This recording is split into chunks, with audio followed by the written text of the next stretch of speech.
Slow down. Lay your burden down. Hey, welcome to Divergent Paths with Dan Dunford. I am the host and your friend, maybe, Dan Dunford. I mean, if you want me to be your friend, I'll be your friend. That's really creepy, but I'm going to leave it. So, there's that. Thanks for listening today. And I hope you have been enjoying previous interviews, but if this is your first time listening, welcome. And I hope you enjoy this episode, and I hope that you'll go back on iTunes and listen to other awesome episodes. I've done a lot of stuff that I'm pretty proud of, so yeah, get into it. So this week I am interviewing composer and band leader and recovering pianist, returning pianist, but mostly band leader and composer, Liberte-Anne Lymberiou. I met her through previous guest Marie Contra, and had been planning on getting a hold of her to do an interview at some point, but she made that easier for me by reaching out and and seeing what the possibilities were for taping, and so I didn't even have to contact her. She did it for me, and so we sat down this past week and talked about stuff and music and jazz and being a musician and such, and band leading. We had a good time, and also, and this is fun. I don't know if this has happened before. This was just kind of a fun coincidence, but this will be coming out. Well, I mean, as soon as I'm done putting together the episode and uploading it, the episode will be up. But also in roughly 11 hours, I'll be playing with her big band. Oh yeah, did I mention? She runs the Liberty Big Band, which is a really fun group. I know a lot of people who play with them, a lot of really good musicians, good music, etc. But yeah, that wasn't planned. She asked me to come play with them tomorrow, and so the podcast will be going up, and maybe while you're listening to it, I'll be playing with them. So that's fun for me and for everyone involved, I suppose. Hopefully, that's the idea. But yeah, Liberty, or Lib, as many of her friends call her. We had a good time. She's a real fun person to talk to, and yeah, I hope you enjoy the interview. I'm featuring a track from the big band on this episode. It's a tune called Ali's Dance. It's a live recording from March of last year up at the Shrine in Harlem. Fun venue. Played there a couple times. Always a good time. So I hope you enjoy the interview. I hope you enjoy the music, and I hope you go see them play at Riverside Park on May 7th. So next Sunday, 7:30 p.m. Do it. They're cool people, and you'll hear some good music. And if you enjoyed the episode, like the podcast on Facebook, or subscribe on iTunes. Actually, and subscribe on iTunes. Not one or the other. Do both. Share it to people you think might like it. And yeah, I'll talk to you next week. Slow down.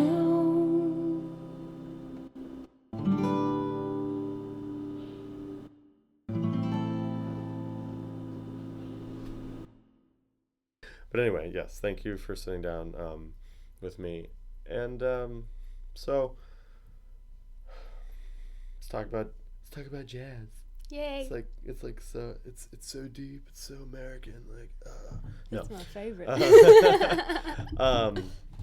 But of course you have your own ensemble now, which is you're pretty young to have your own group. Yeah.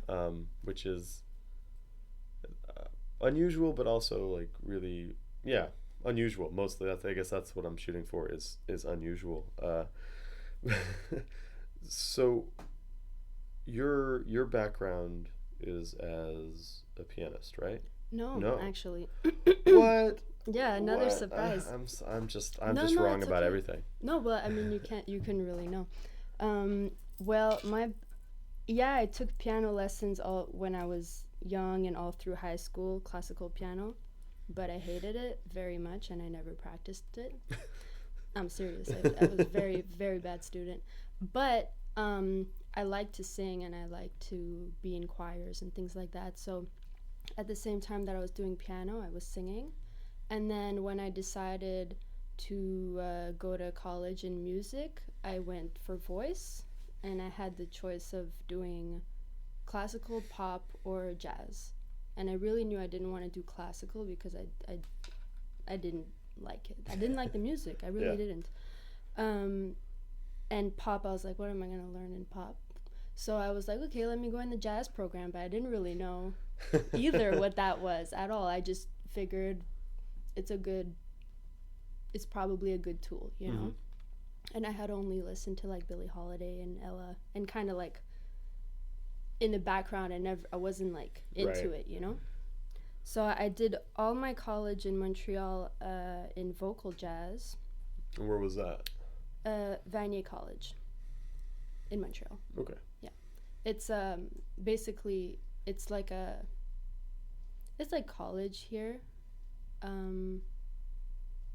It's how to explain? Okay, yeah. So we have one less year of high school, and we have pre-undergrad, which is CJEP, and it's a free program. It's a free program where you do pre-college courses to prepare you for the actual undergrad, and you can do this in between in either 2 or 3 years. I did mine in 3 years. And then you go on to undergrad or not. You can do what they call technical programs, which basically gives you a training to go right into jobs. So you can do that in music, you can do that in nursing, you can do that in like technical, like, I don't know, engineering, some kind of engineering things. Anyway, I think it's awesome. I think it's awesome. Anyway, but so I did vocal, and in my 3rd year, I decided to do a focus on arranging and composition. So I learned like 5-horn arrangement. Basically, that's what we did. Yeah, so my background is in voice, yeah. And I only really got into it my 2nd year there. I was like, all of a sudden I was like, I had been I had been trying to get into bebop, you know, because everybody was like, my friends, they were like, oh yeah, this is the shit. And I was listening to it and I was like, I don't really get it. And then, but I kept trying, you know, I kept trying to listen to it. And one day it was like, boom, okay, I get it now, you know. And then I was really, really hooked after that. So yeah. You just decided to switch to jazz just because? No, like, not just because. I mean, I was kind of like, in college in Montreal, my first year, I knew I wanted to do music, but I was very directionless, you know. I knew music, I had to be somewhere in music, but I didn't really know what. And I was kind of like, you know, those slacker students. I was the slacker student, you know, kind of just easily getting by. You know, I had done a lot of my theory and such stuff in high school, so it was kind of easy for me. And I was doing vocals, and you know how we can kind of get by easily on vocals. But I kept giving it a try, you know. I kept trying to listen to the music that everybody was crazy about. And one day I was like, it just clicked. I mean, it just kind of like, I just got it, you know. Like, it was like probably like Charlie Parker and something, I don't remember what it was, but I mean, it's kind of cliche, but it's true. I listened to it and I was like, wait a minute, this is dope. And I was like, okay, let me try to learn this. So I like really cleaned out my life. I cleaned out a lot of bad influences, and and freed up a lot of my time and just focused on practicing a lot. And I just practiced a lot for those 2 years that were left to me. And then in my final year, me and other people, we were checking out what was happening around the world in modern jazz, you know, and we were like, damn, New York is the shit. And we had known people who had moved here, and everybody we knew who had moved from Montreal and gone to New York, they were killing. I mean, they were just like on another level doing other things. And we were like, we didn't see anybody besides the older people in Montreal, the older players, but we just didn't see anybody who was like that in Montreal. And we were like, yo, we need to go learn in New York. We need to go study there, and we need to go. So a bunch of us, like 3-4 of us, like put our papers together. We came down here to audition, and I was set. I was like, I'm gonna move to New York. And I did a couple auditions, and my audition at City College went super well, and they like took me like on the spot. They were like, we want you in the program, we want you in the school. I was like, great, awesome. So I'm gonna come here in vocal jazz. And by that time I was like thinking, you know, I want to be a teacher. I'm going to get my degree to eventually be able to teach, you know, but I want to learn how to do it. I want to be in it before I can teach people, you know. So that was my thinking. So do you have like a background in music? Like, I mean, did, you know, like as far as your parents go, or did you grow up around the whole thing, or because you said you wanted, really. You knew you wanted to be in music, but because well, it's just funny. But not where. No, my parents aren't musicians, but it was important for them, and especially my dad, that me and my other siblings, that we get a musical education. So we my brother started later, because he started earlier because he's younger and he learned from our mistakes watching me and my sister do everything. No, but so me and my sister, we kind of started at 7-8 years old, music lessons, you know, after school and stuff, and we had to continue until we were 16. After we were 16, we could stop, we could continue, whatever, but we had no choice but to stick to it until we were 16. So I hated it, you know, I really, really hated it. But by the time I was 16, I was also singing, and I was like writing my little songs and my poetry, and my voice teacher had taught me how to read triads. So I was like figuring out how to like accompany myself with like this Beatles fake book thing. And so nobody around me had a musical career, but by that time it was the only thing I enjoyed in school. Like, it was even though I hated the classical part, I liked doing music, and I hated everything else at school. so I was like, I have to do this because it's the only thing I'm enjoying. Actually, it was the only thing that I could do and not think of anything else at the same time. That was my indicator. It was like, when I perform, there's nothing else happening, you know. I'm really in it, and that was the only thing in which I could do that. So I figured, well, I have to go with that because that rings more true to me. But I didn't know where I was going, but I was like, I'm just gonna follow that. Well, there's something to be said for parents forcing their kids to do music until they like it. It took me a long time to like trombone. But and then it blossoms. Anyway, so after all that, I mean, you obviously you live in New York now. You have your own group, and which you compose for. How that happened. Pardon? Just we'll get there. But your group now, you obviously play with them. You compose for them, and you run the ensemble. Run the ensemble. I run the ensemble. Okay, let's just say, let's just be honest. There's just something a little bit comical about a tiny white girl trying to corral a bunch of jazz musicians who are notoriously difficult to wrangle sometimes. Sometimes. Not always. Not all the time. No, that's just, the stereotype. But anyway, right. So you have this band, and it's been in existence for what? Year and a half, 2 years?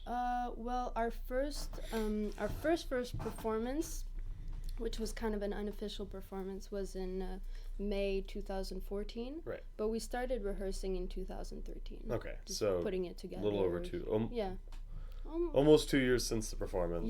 Yeah. First performance. Yeah. A little over 2 years, but okay. Yeah. So how did all of that come together? How did you become the person that wrangles the surly unwashed? I'm the surly unwashed, not them. Okay, no. Well, okay, so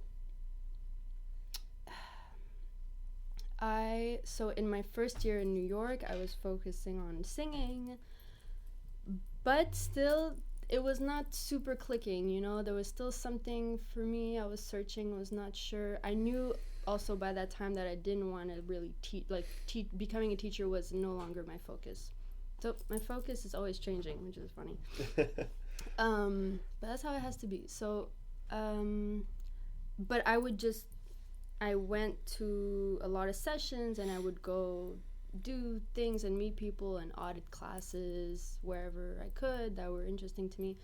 One thing I did was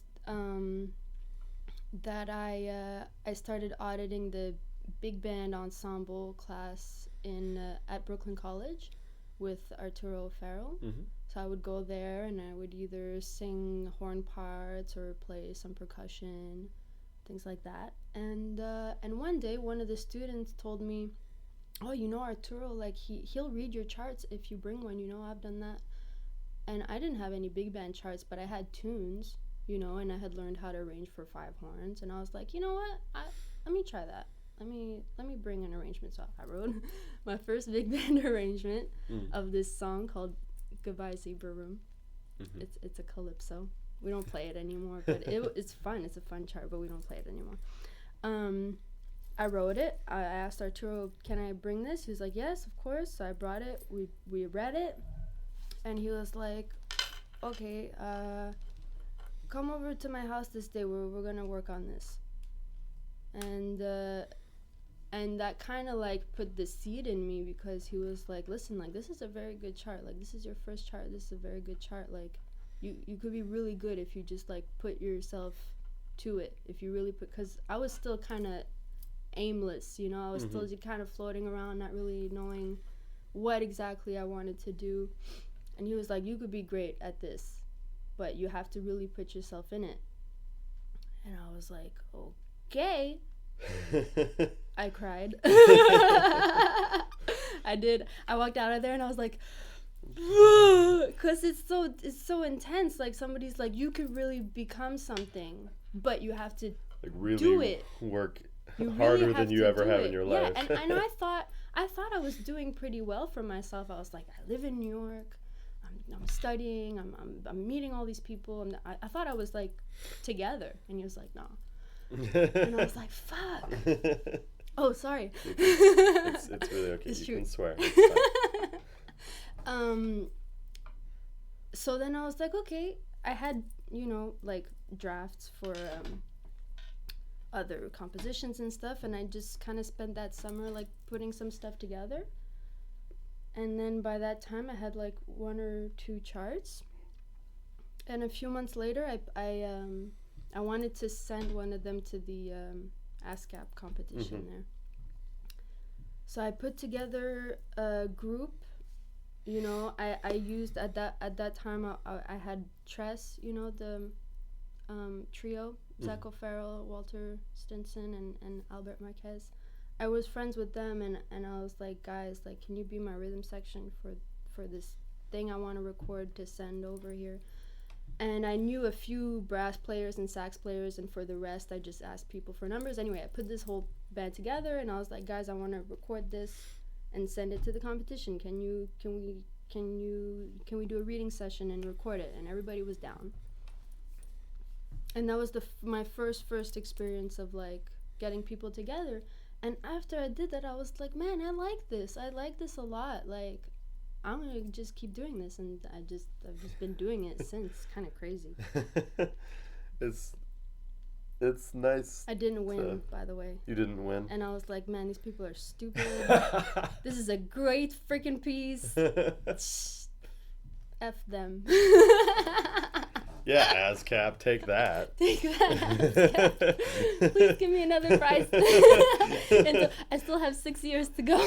I need to get one. I need to get some money. Come on, put something on my resume. No. That is the thing with. And I found over the past, I don't know, year, 8 months to a year, my background is mostly in orchestral playing, although I've always had a knack for more commercial styles. But so now as a trombonist, I kind of like, I really work hard to do the whole floating around to do everything. But I did find out that when I bitch about my low-paying orchestral gigs, the jazz guys usually get angry because they're like, I made $30 for a set last night. Don't complain about making $70. Yeah, well, so it's just... You're both entitled to complain, I say. But, I'm definitely entitled. I'm a white guy. Like, come on. I should have everything handed to me. That is not true. Just to be clear.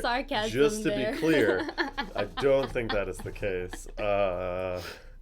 Anyway, so excuse me. So you do you write all the pieces, all the stuff for your band, right? Mm-hmm. Okay. So where did you mentioned you started composing while you were still in school, but like there's a pretty like long distance between kind of starting to compose when you were in school and like actually having an ensemble play your music. For me, I had no choice, like, because if it was like... What do you mean? I had no choice but to put an ensemble together. I'm very performance oriented. I'm not the kind of composer who just composes for the sake of it. No, nobody really does, but I'm really not the kind of composer who like writes every day and works on something every day, and I'm really not like that. I like performing. So to me, it was like when I do get inspired and when I do write something and I do flesh it out, and write all the parts, that ish needs to be played. Otherwise, I'm gonna go crazy. Like, I don't like having stuff sitting in the library, And if I didn't put the ensemble together, who would? That's kind of my thinking. Is like, I never thought of myself as like being very... I mean, this is kind of hard. This is not very nice to say. It's not true per se, but especially when I started, I'd never thought myself of as being very hireable. Mm-hmm. Because I have limited skills and I have limited experience. I only got into jazz at 18. That's right. Late for a lot of people, especially people from the States. They've been, doing this and going to camps and doing this and that and the other, and I just started, but I love it, and I had to put it together. I mean, I think that's just kind of my personality. It's like I don't wait for people to give me an opportunity. I'm just like, I'm just gonna do it. and that's how I am. So it's good in the end. Yeah. That's the thing, is like, if you write something, you can always get it played. Most composers write things and maybe they'll get it played. Well, yeah, exactly. Especially now I have my peoples who will play my music, Yeah. It's true.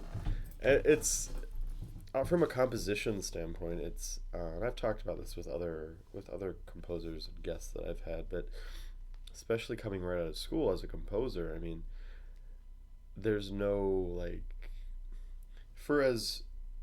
there's no real path that works for everyone. No. I mean, as old school and as it is, even, and it doesn't work that well, but there are technically traditional paths for instrumentalists who graduate from schools, even orchestras, jazz orchestras, whatever, or but composing is a little bit more tricky, and even some of the greats were still like doing weird shitty jobs all the way into their late 30s. Anyway, let's talk a little bit about just like the process of even, you can put together a band, but that doesn't necessarily mean you're going to have anywhere to play. You could be playing in the rehearsal room playing in a rehearsal room in a studio or at a music building for years unless you really, hit the pavement to like get yourself out there. Hit the interwebs. Hit the digital nowadays, pavement. So kind of like, your band's been around for 2 plus years. Like how did you take it from that original recording for ASCAP into like a regularly performing live band experience? Our first gig was in May 2014, and that wasn't even my idea. That was Albert's, the pianist at the time. That was his idea. He called me, he was like, Lib, like, your music is great, we've been recording, but now it's time to play. Albert's very much like this. It's cool sometimes. He was like, you gotta set up a show, and I'm very like, I want to pay people, you know, and I was like, man, yeah, I know, but like, how are we gonna get paid? Like, I don't want you guys to do this for free. He's like, people will do it for free. Come on, just do it. And I was like, okay. He was like, just organize something at your school. And I was like, oh, okay. So I actually paid people for that gig because I applied for a grant from my school. I was in like one of those like leadership groups, and they have money. These people. Yeah. You apply, you write your essay, and if they like you, if they like it, they like your project. They gave me $900 for this gig, so I was able to pay everybody a decent amount. And we played in one of the recital halls at City College, and that was our first gig, and we recorded it because they have the setup there. We recorded it, and so I was able to use those recordings to show people what I was doing, you know, and it was it was a good first gig with the big band because it was not super high pressure, you know. It was at my school, it was, you know, mostly students and teachers listening, so it wasn't like playing some like fancy, or like, even it's not even playing for a real venue, but it was good to just get that momentum going and get the band hopeful and excited about what we could do, you know. And it was a great thing to do. It was a very important thing to do. So that was, and then after that, you know, the usual, write emails to venues and decide if you want to play there or not. You know, there are venues. I'm trying to explore more the do-it-yourself kind of vibe right now, slowly, because I would really kind of prefer that, but that's a whole other way to think about it, you know, because not only are you the artist and the promoter, but then you're also the venue owner, or the venue, everything, you're the venue, so it's like one other responsibility. But I think it's kind of the way to go these days. It's kind of freeing. We have a lot of obstacles, but we also have a lot of opportunity today to do stuff our way. You know, you just find a space. I mean, I have a backyard. I could do shows in my backyard, you know. If you want to do shows in my backyard, call me. I'm serious. I have a big yard in a cool neighborhood. It's kind of far, but it's cool. But that's kind of what's ruminating in here, up in the brain right now. Yeah. So as far as just like running the ensemble itself, like, I love them. Well, I guess that answers that. We can move on. No, no, but there are Well, I mean, with notable exceptions, you know, and all music, really, the world, outside of music, everything about Earth is traditionally run by white males. It's kind of a thing. It's caused a number of problems. Yeah. But what are, you know, there are specific challenges that come along with being young, having a band, trying to rehearse it, trying to get stuff done, and not a whole lot of, I mean, like I'm not super deeply dug into the jazz community. You know, I play with guys. I work on my playing as far as that goes, but I don't have the historical knowledge. So when I look at the jazz world at large, like you know, how many like well-known bands are run by women? Is that a question? I mean, it's kind of rhetorical because I can only think of one, but I'm sure there's many more, but or some more. There are a few. Today there are much more. Yeah, there's much more than there were even 10 years ago. Yeah. But the one that everyone would know is Maria Schneider. Yeah. You know, but like, what kind of challenges do you like deal with when it comes to just running an ensemble like that?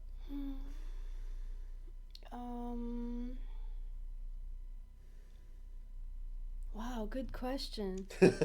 I try not to think about them too deeply because then I wouldn't do anything. Because it becomes overwhelming. Challenges. Well, at this point in my career, and I haven't been doing this for very long, I haven't encountered that I can remember, because sometimes also I erase bad experiences from my memory. Sometimes I don't remember bad things that happened. I don't know, I guess it's a defense mechanism.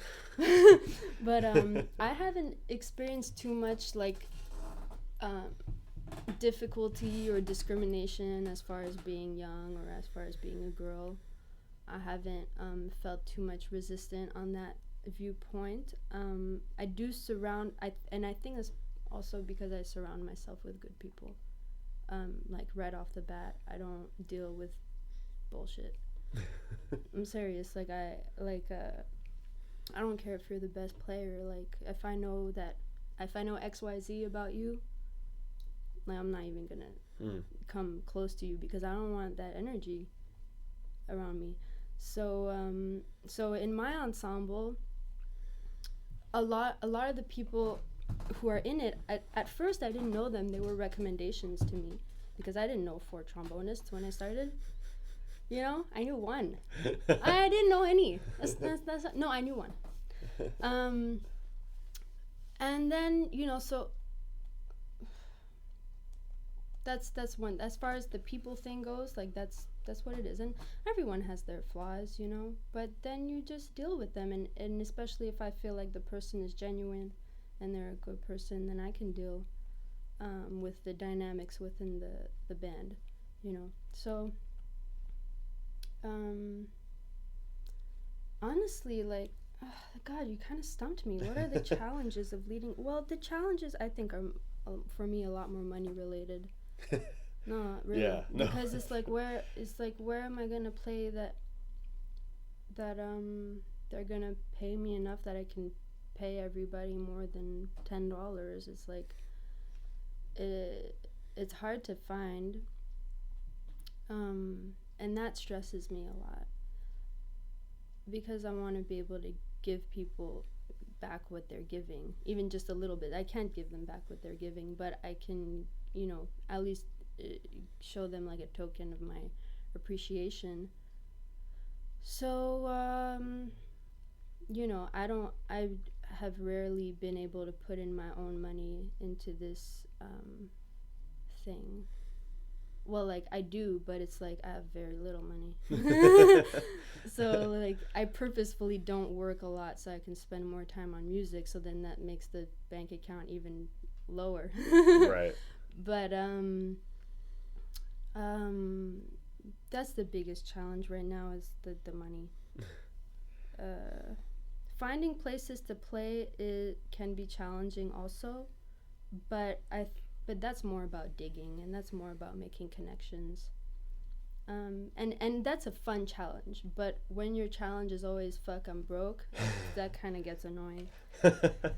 It kind of gets annoying, but it's getting better. Always it gets better. You guys have a big show coming up as part of a oh yeah, big festival. Yes. Let's talk about that. Yes. Okay, so it's part of the Summer on the Hudson series, which is like a season-long festival with the New York City Parks Foundation. And the Liberty Big Band, my big band, is featured on May 7th, which is the day of Make Some Noise, which is their sub festival to the festival, which is in Riverside Park, and it's a day that features women in music, and particularly women who went to New York City colleges. So that's that. 7:30. And how did that kind of come about for you guys? That came about for y'all. That from me all. For me all. That came about that a friend forwarded this flyer of a call for bands, call for artists for this particular date. And there was an audition. And I brought the big band at the audition at Barnard College. I was like, guys, I told you this. How many people? Including me, we were 16. Okay, that's not too bad. Excuse me? That's freaking awesome. No, I mean that's not too difficult. If we're talking like 25 people, sure. That's hard. It's like 16 people. That's doable. Yeah. Well, it's doable because I did it, and we did the audition, and it went really well. It was really fun. I'm kind of pissed off that I didn't record it because we played fucking great.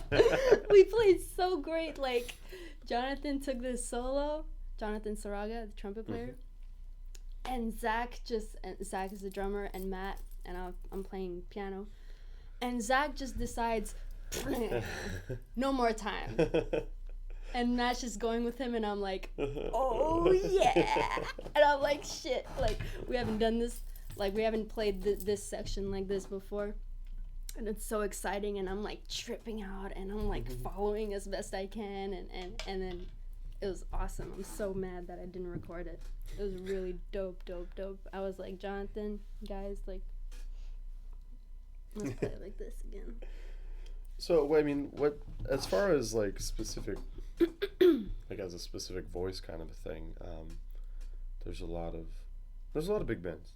Mm-hmm. There's a lot of them, and some are really great, some are not as good, but they all have, and the ones that aren't as good are usually ones that don't have a unique voice. Sure. But what is it about? What's kind of different about like what your music says and what your band does? So what's different about my band? It's experimental, and there are other big bands that are experimental. But it's experimental, and it's still lyrical, and it's still really groovy, and it's really rhythm-based, and it draws on traditions of Charles Mingus, I would say, and not that many people venture into that world. I have found in modern music, not too many people draw on that feeling, on those colors, you know. It kind of stopped in the 70s, but I love it. That's my jam, and I like to and I'm trying more and more to really incorporate rhythmic concepts that are traditionally African, and like the concept of like ensemble, like percussion, ensemble playing. I'm trying to apply that to instruments, and and also it's not, the music is complicated, but it's not intellectual, in the sense that I mean, you can listen to it like that, but it's really, it's just, it's feeling based mostly. And I don't think, you know, there's some, I think that's what makes us different, is that we have all those elements together. Some bands kind of focus on, like, they play and it sounds very technical and clean, and I honestly, I don't really care about being clean. I like to be clean. You know, I like that sound, traditional, like, you know, like Mel Lewis, kind of, Thad Jones, like, kind of like clean sections and all that stuff, and Bob Brookmeyer and all those traditions of, like, very tight playing. But I actually like that looser feeling. And, you know, I never played in like concert bands. I never did band. Like, I never did what am I saying? Like, you know, like brass instruments and wind bands and things. I never was in that. I kind of just, like, fell into it by accident. So I really don't know the traditions. I don't know, like, how to ensemble. Sometimes I forget to tune the ensemble before we start because I'm not thinking like that. I'm thinking more like the closest thing I have to ensemble, like big ensemble playing, is choir. Very different feel. Yeah, it's very different, but it works. It kind of works. So I think that's what makes us different. I try to make it very voice-like and very fun. I like dissonance a lot. So sometimes I don't even care if we're out of tune, if it works. If we're out of tune kind of together, it works. Not saying that we suck. Just saying that it's different. It's different. And I mean, I have freaking killer players. Mm-hmm. But sometimes the things I write doesn't always lend itself I don't write in the way that, like, it's gonna sound like bam, you know, like really clean, because the voicings are different. So then the instruments have to react differently. So coming from a vocalist or pianistic via vocalistic background, was it a real struggle, like, learning how to write for all the instruments, or was it just oddly enough, did you just it kind of worked? It kind of worked out oddly enough. I partly because I like it, you know? When you like it, it kind of comes easier. And no, it wasn't a struggle. I kind of discovered a kind of natural ability with harmony, like a natural ear for, like, movements or some voice leading, you know. I think probably because I've just listened to a lot of music in my life, so I can hear stuff. What's hard for me is to actually flesh it out, like to actually sit down and to like be like, okay, you're gonna finish this section. You're gonna write this shit down. Sorry, you know. But that's more of a focus and discipline thing. It's less about the because I hear stuff in my head, you know, but then to put it down to paper, to really concentrate and be like this, that's another challenge. That's what I need to work on. Yeah. Here we go. Like some like younger, like not younger, but just like ensembles that are kind of on the first leg of their existence, you know, in the first few years. Toddler stage, sure. A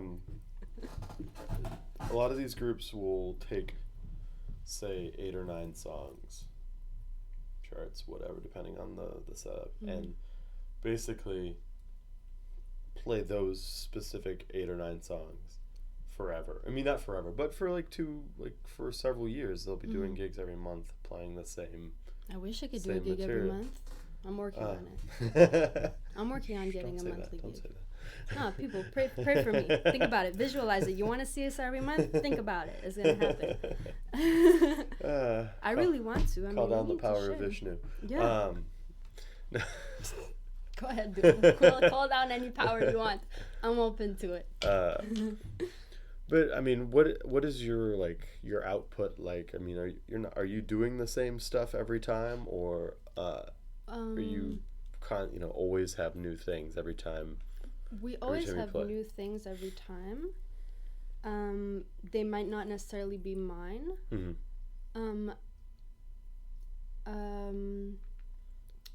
But I like to feature also other contemporary composers' pieces. So we've played, in the time that we've been playing, we've played Livio Almeida's piece. He's my second tenor player who's been with us from the beginning.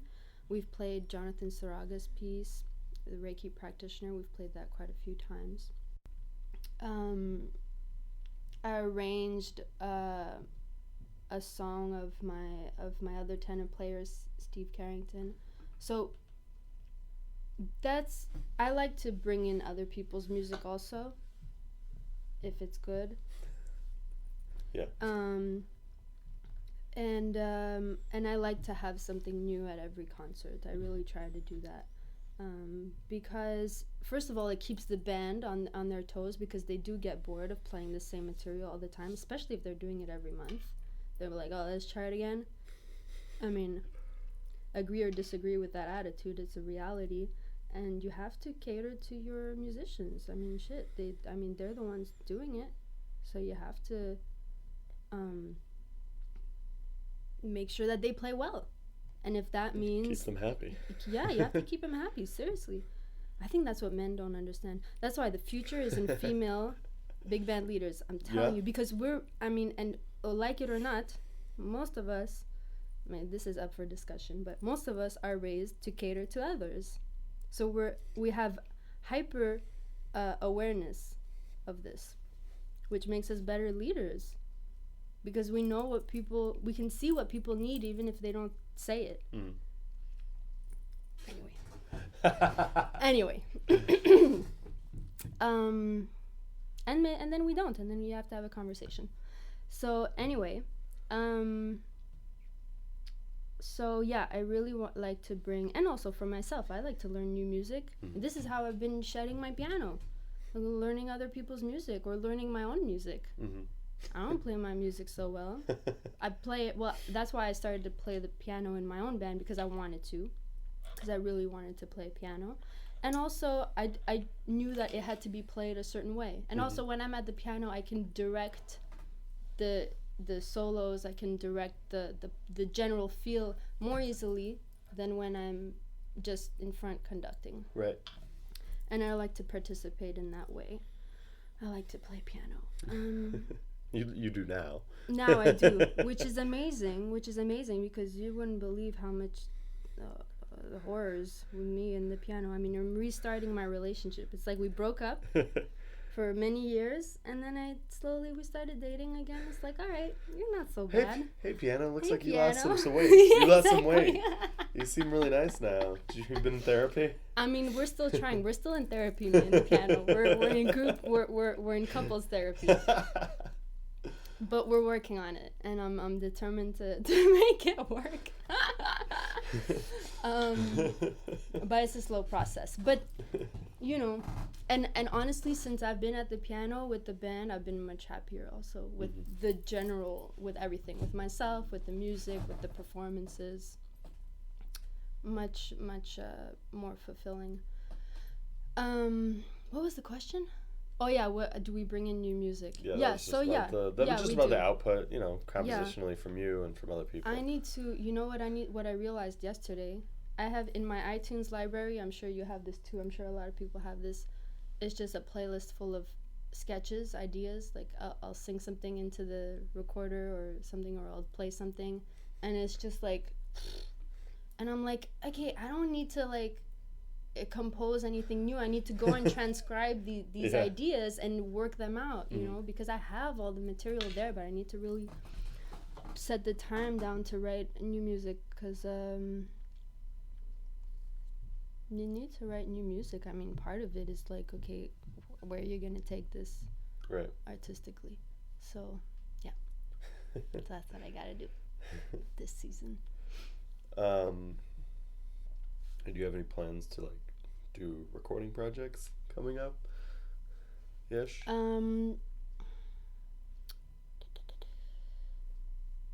Well, If not, I that's okay. like.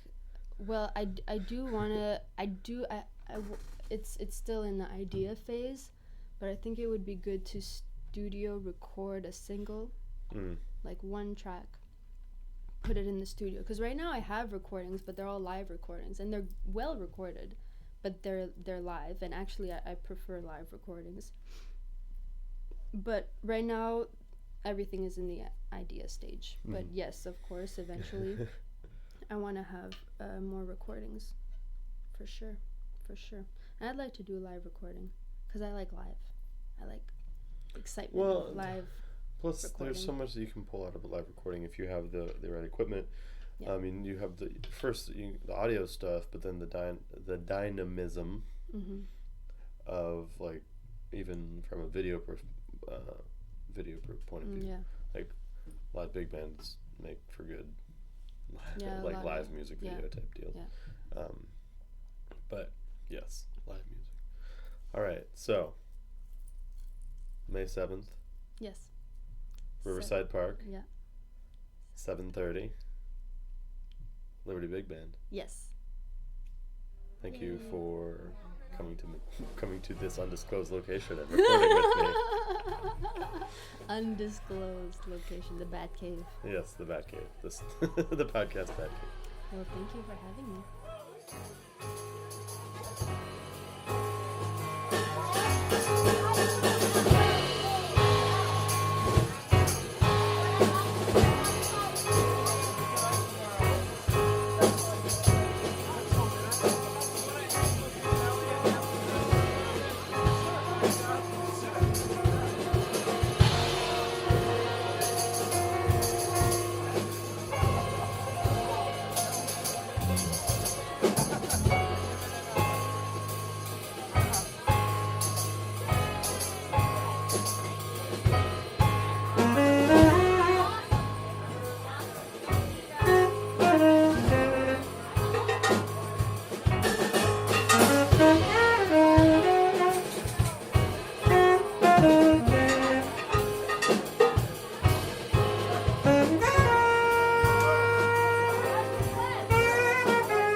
Bye.